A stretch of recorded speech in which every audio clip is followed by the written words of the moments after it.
Okay, it's been a while since I've done one of these. Okay, who am I kidding? It's been a very long time. And I just want to post my opinion. Again, it's just an opinion. That's all. But yeah, it's an opinion I have of the direction of Halo. I'm sad that there are layoffs happening. I'm sad that it feels like this may be the end of Halo. Like, literally, this may be the end now. Which sucks because I felt like Halo Infinite was a great game. Well, 35% of a great game. Now, we were all just waiting on the remaining 65% of the game to be added. It's like a painting that's 35% complete, but what little they've done looks great, so okay, we can't wait for the rest of it. And we haven't gotten it yet. And we're waiting. Like, okay, where's the rest?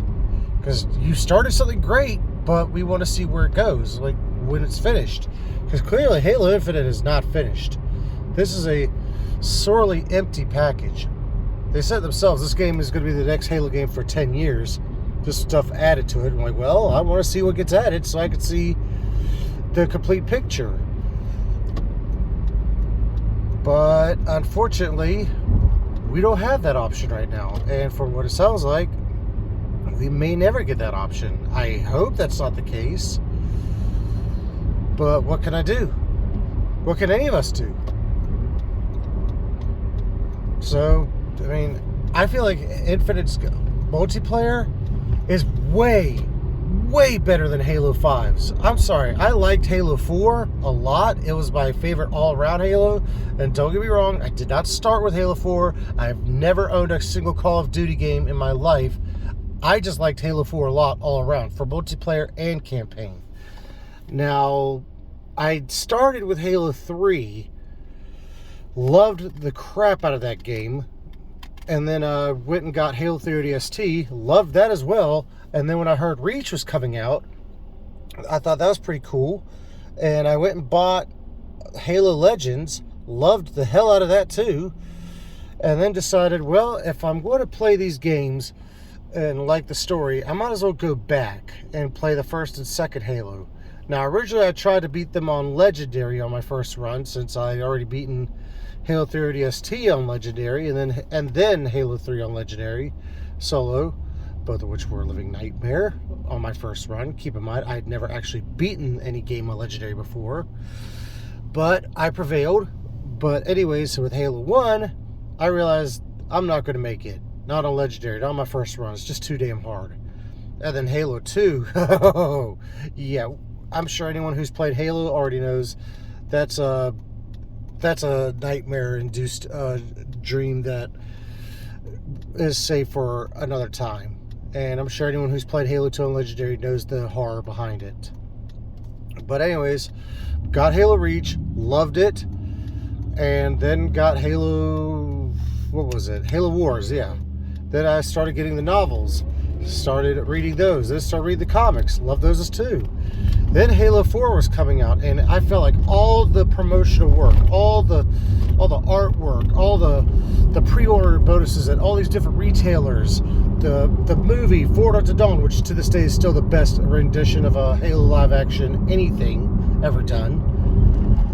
It's just, all of it was just so amazing. And Halo 4 to me felt different. The music was weird, but at the same time, it felt like we're going in a new direction, and it felt like a good direction. Like, I can't wait to see what happens next. I gotta know what happens. It sounded interesting. It sounded amazing.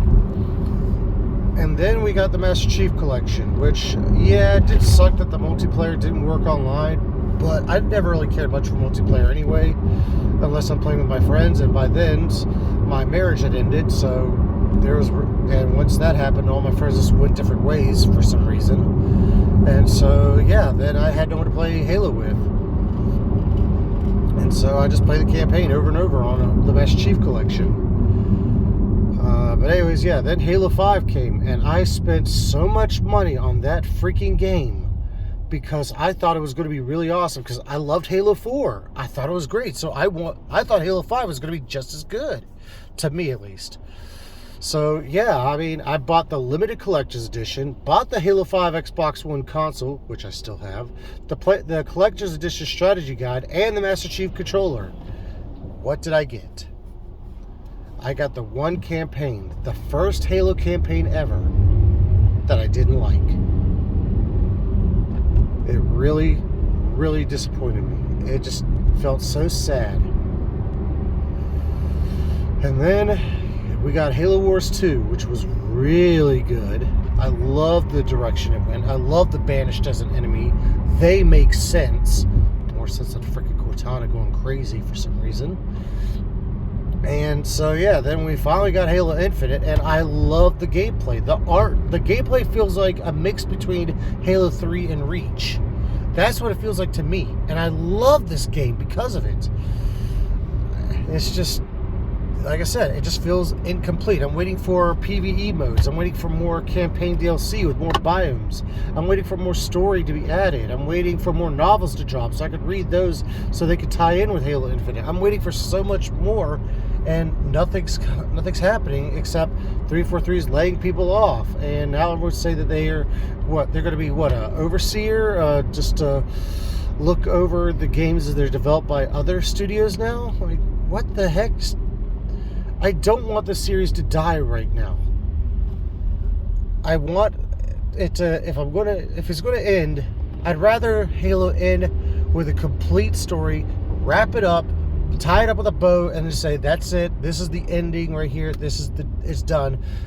Not leave it on a cliffhanger. So many good series were left on cliffhangers. The Golden Compass movie was left on a cliffhanger.